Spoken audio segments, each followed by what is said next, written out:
तो आज जो हम शुरू कर रहे हैं वो हमारा ऑफलाइन है, ठीक है। आज ऑफलाइन स्टार्ट करेंगे यूरो 2। यूरो 2 को हम सबसे पहले समझना है कि ट्रैकिंग क्या चीज़ होती है, ठीक है। हमें करने से ज़्यादा उसे समझना है, क्योंकि हमारे फील्ड में एक नहीं अनेक ईसीएम हैं, अलग अलग कॉन्सेप्ट के हैं, जिसमें आपको Bosch, Siemens, Continental, Delphi, Magneti Marelli, Mitsubishi, Denso, इस तरह के अलग अलग ईसीएम हैं। तो हमें हर एक ईसीएम के ऊपर काम करने से बेहतर है कि हमें उसे जो है समझना है कि हमें ऑफलाइन करना है तो कैसे करना है। तो one by one, step by step उस चीज़ को हम फॉलो अप करेंगे कि कैसे कैसे क्या चीज़ें यूज़ होती है। तो मोस्ट ऑफली फील्ड में जैसे आप लोग का पुराना, जब हम कंपोनेंट पढ़ रहे थे तो आपने कुछ क्वेश्चंस किए थे कि सर फ्यूल पंप की आईसी कौन सी है, इंजेक्टर की आईसी कौन सी है, या हमारे जो पर्टिकुलर चीज़ें जो चल रही हैं, जो ऑपरेटिंग मोड में है, जो जिसके सिग्नल रिसीव करते हैं, वो किस आईसी से ऑपरेट होते हैं। यहाँ आपको इसी चीज़ से पता चलेगा ऑफलाइन से। जब हम उसके ऑफलाइन करेंगे तो हमें इससे ये पता चलेगा कि भाई जो चीज़ हम ऑफलाइन करेंगे, जिसकी हम ट्रैकिंग करेंगे, उससे हमें ये पता चलेगा कि ये कौन सी आईसी किसके लिए ऑपरेटिंग मोड में है, ठीक है। दूसरा, इसके साथ साथ हमारा चलता है एक फीडबैक। तो पहले हम ट्रैकिंग करेंगे, बाद में हम इसके फीडबैक को समझेंगे। पहले ट्रैकिंग समझ जाएंगे, फिर हमारा फीडबैक का प्रोसेसर शुरू हो जाएगा। अब यहाँ पे जैसे कि हम शुरू कर रहे हैं, तो सबसे पहले आपको याद रखना है कि कोई भी एक कंपोनेंट अगर हमारे पास आता है, जैसे कि मान लीजिए हम एक डायोड आ गया हमारा, और हम पिन से स्टार्ट करते हैं। पिन से स्टार्ट करने के बाद हमारी लाइन कंटिन्यू सीधा डायोड पे कनेक्टिविटी होती है। तो डायोड पे जब यहाँ पे हम अपने मल्टीमीटर को यहाँ से कनेक्टिविटी लेंगे, तो हमें क्या आना चाहिए, कंटिन्यू बीप की साउंड आना चाहिए। क्या आना चाहिए, बीप। लेकिन हमें क्या करना है, यहाँ पे भी हमें कंपोनेंट को चेक नहीं करना, अब हमें इसे फॉलो अप लेना आगे की तरफ कि ये पॉइंट निकलने के बाद ये कहाँ जा रहा है। तो आपको जो मल्टीमीटर होगा यहाँ से यहाँ नहीं लगाना है, आपको लगाना कहाँ है, यहाँ से यहाँ आगे लगाना फॉलो, क्योंकि अगर आप यहाँ से यहाँ लगाओगे तो आपको कंटिन्यूटी नहीं मिलेगी, ठीक है। ये याद रखना कि आपको लगाना है यहाँ पे, दूसरा पॉइंट यहाँ लगाना है, यानी इस कंपोनेंट को हमें जंप कर देना है, ठीक है। जंप करने के बाद आपको चले आना है आगे की लाइन पे कि यहाँ पे सपोज मान लेते हैं हमें एक रेजिस्टेंस मिला है। क्या मिला है, रेजिस्टेंस मिला। तो यहाँ से यहाँ की कंटिन्यूटी ठीक है, कंप्लीट, कहीं बीच में से लाइन तो नहीं जो टूट गई है। हमें इसी चीज को हम क्या बोलते हैं, जो ऑफलाइन ट्रैकिंग। यहाँ से हमारे आने के बाद हम चले जाएंगे किसी, वो लाइन कहाँ कहाँ जा रही है, सबसे पहले हमें अपनी सेपरेट लाइन को ढूंढना है। यहाँ से ढूंढने के बाद हम समझ लेते हैं कि कोई पीएफ हमें नजर आया। क्या आया, पीएफ नजर आया। तो पीएफ को हम क्या समझते हैं कि नॉन पोलराइज्ड कैपेसिटर होता है, ठीक है। यहाँ से आने के बाद ये किस आईसी में गया है, ठीक है, आईसी या आईसी के हमें नंबर को नोट कर लेना, ठीक है। तो हमें क्या करना है, जब स्टार्टिंग पिन से स्टार्ट करना है तो हमें जो है यहाँ तक के ऑप्शन तक लाना है कि हमारा ये किस आईसी से चल रहा है। अब जैसे कि आपका सपोज ये मान लीजिए कि हमारा फ्यूल पंप था, तो जो आपका क्वेश्चन था कि सर ये फ्यूल पंप कौन से आईसी से चलता है, जब आप इसको ट्रैक करेंगे तो हमें फॉलो पता चलेगा कि भाई ये जो आईसी हमारी रिस्पॉन्सिबिलिटी है किसको चलाने के लिए, फ्यूल पंप को ऑपरेट कराने के लिए होते हैं, ठीक है।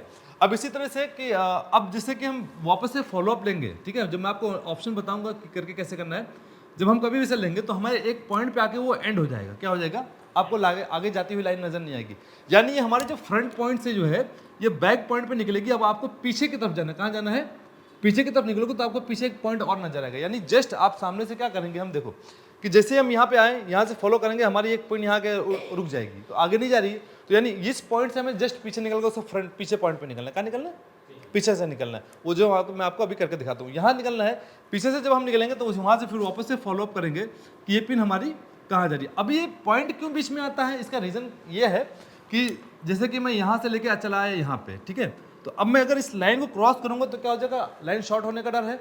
तो यहाँ से क्या होगा कि एक पिन और दूंगा जो पीछे की तरफ से निकाल के मैं यहाँ से ले लूँगा आगे, ताकि ये दोनों लाइन हमारी क्या ना हो, आपस में शॉर्ट ना हो। और मोस्ट ऑफली जब कभी पानी लगता है या कोई और दिक्कत होती है तो हमारी ये पिन जो है, इस पिन से इस पिन की कनेक्टिविटी टूट जाती है, या हमारी इस पिन से इस पिन की कनेक्टिविटी टूट जाती है। इसलिए हम ऑफलाइन करते हैं ताकि हमारी हर एक पिन फॉलो अप हो जाए कि सारी लाइन जो हमारी प्रॉपरली हमारे आईसी तक पहुंच पा रही है कि नहीं पहुंच पा रही, ठीक है। तो यहाँ से फॉलो करने के बाद फिर आपके कुछ कंपोनेंट मिलेंगे, फिर वहाँ से आपको फॉलो करना, आगे की तरफ जाना है। तो वो हमें कहाँ से लाना है, एक आईसी के पास पहले अभी फिलहाल एंड करना है। क्या करना है, आईसी के पास एंड करना है। अब इस आईसी का रिस्पॉन्सिबल कौन है, इस आईसी को कमांड कौन कर रहा है, ये आईसी किस नाम से जानी जाती है, इसमें से पावर आईसी कौन सी है, ड्राइवर आईसी कौन सी है, सिस्टम आईसी कौन सी है, एमसीयू कौन सी है, इसमें ईप्रोम आईसी कौन सी है, वो हम पहले ट्रैकिंग कर लेंगे। बाकी आईसीओ के नंबर होते हैं, वो नंबर को मैं आपको इन्फॉर्मेशन दे दूंगा, इस नंबर को ये आईसी बोलते हैं। और धीरे धीरे जब हम ऑफलाइन करते रहेंगे तो हर आईसी को ऑटोमेटिकली हम जान जाएंगे कि इस लाइन ये चीज़ें ऑपरेट होने वाली आईसीओ को पावर ऑपरेट कराता है, इन सिस्टम को ऑपरेट कराने के लिए ड्राइवर ऑपरेट कराता है, सिस्टम को पावर कौन देता है, सिस्टम आईसी देती है। तो वो आपको धीरे धीरे स्टेप बाय स्टेप मैं आपको सारी चीज़ें इन्फॉर्म करूँगा, ठीक है। तो चलो मैं आपको दिखा देता हूँ कि ऑफलाइन कैसे करना है, ठीक है। ठीक है। देखो अभी हमें क्या करना है कि सिर्फ पिन से लेके जो हम यहाँ से हम अपनी पिन पकड़ेंगे और पिन से जो हम जब फॉलो करेंगे तो हमें जो है देखो यहाँ पे कंटिन्यूटी मिली। अब ये बेच की अगर लाइन हमें कभी जर्क से टूट गई या पानी लगने से सड़ गई तो हमें जो है यहाँ से कनेक्टिविटी नहीं मिलेगी। तो यहाँ मिलने के बाद अब देखो फिर हम यहाँ से कहाँ से आगे जाएंगे, इसके जस्ट हम कंपोनेंट की साइड पे आए हैं तो हम क्या करेंगे यहाँ से आगे की तरफ फॉलो करेंगे। ठीक है। अब ये देखो एक पिन पे आ गया जो हमने पिन की बात की थी।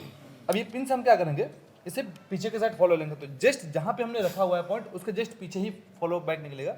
अब इस तरह की जो पिन आपको दिख रही है ये हमारे काम नहीं आएगी, हमें जस्ट उसी पे निकलना है। तो आप उसको चाहे इस तरह से पकड़ के पीछे जाओ, चाहे आप उसको जो है जैसे फिंगर में फंसा के पूरे बोर्ड को उठा लो ताकि वो अपने बोर्ड जगह से हिले नहीं। आपको अंदाजा लगा लेना है कि ये किस जगह पे निकल रही है। तो हम जो यहाँ से यहाँ देखेंगे तो हमें यहाँ निकल रही है। तो अब यहाँ से हम आगे फॉलो करते हैं कि भाई ये लाइन आगे तो जा रही है तो कहाँ तक जा रही है, ये यहाँ तक आ रही है। तो अब ये भी यहाँ लाइन एंड हो गई तो हम इसे यहाँ से वापस हम पीछे की तरफ वापस यहाँ आ जाते हैं, कहाँ तक, यहाँ तक। तो ये हमारी निकल रही है एक रेजिस्टेंस के ऊपर डायरेक्ट आगे, कहाँ पे आ गई।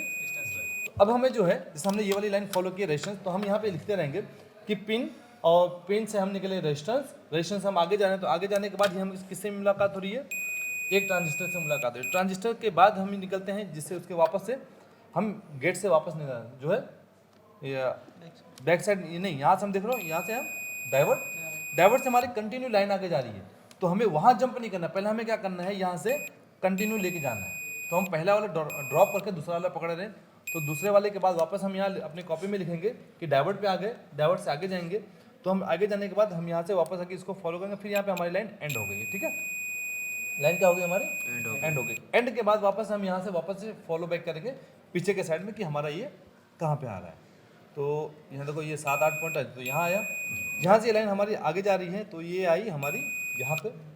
यहाँ से हम वापस से क्या करेंगे, इसको जस्ट वापस अगेन पीछे लेंगे जो हमने यहाँ पे लाए।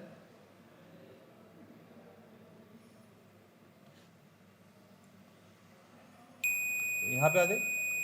अब वापस इस पॉइंट से लेके ये हमारा पॉइंट कहाँ तक जा रहा है, इसे फॉलो करने के बाद अब देखो कि ये हमारा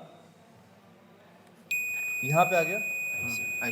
तो जो हमारा ये माल फंक्शन इंडिकेटर लैम्प था, यानी जिसे हम चॉकलेट बोलते हैं, ये हमारी पिन से लेके हमारी आईसी तक गया और हमारे इसके बीच में कितने कंपोनेंट नजर आए, 1 2 3 4 कंपोनेंट नजर आए। तो अगर हमारी कभी चॉकलेट गायब हो जाती है तो हो सकता है ये 4 रिस्पॉन्सिबिलिटी हो, अगर ये चारों सही है तो हो सकता है हमारी लाइन कहीं से कट गई हो। अगर ये सारी चीज़ें सही है तो हम एक बार आईसी को भी आइडेंटिफाई करेंगे कि भाई आईसी भी खराब तो नहीं हो गई है। तो उसके चेक करने के लिए अलग अलग प्रोसीजर है, वो मैं आपको 1 बाय 1 बताता रहूँगा। ठीक है, तो आप लोग स्टार्ट करो, जहाँ किसी को जो दिक्कत आएगी आप मुझे इन्फॉर्म कर दीजिएगा, मैं आपको इन्फॉर्म करता रहूँगा भाई। ठीक है।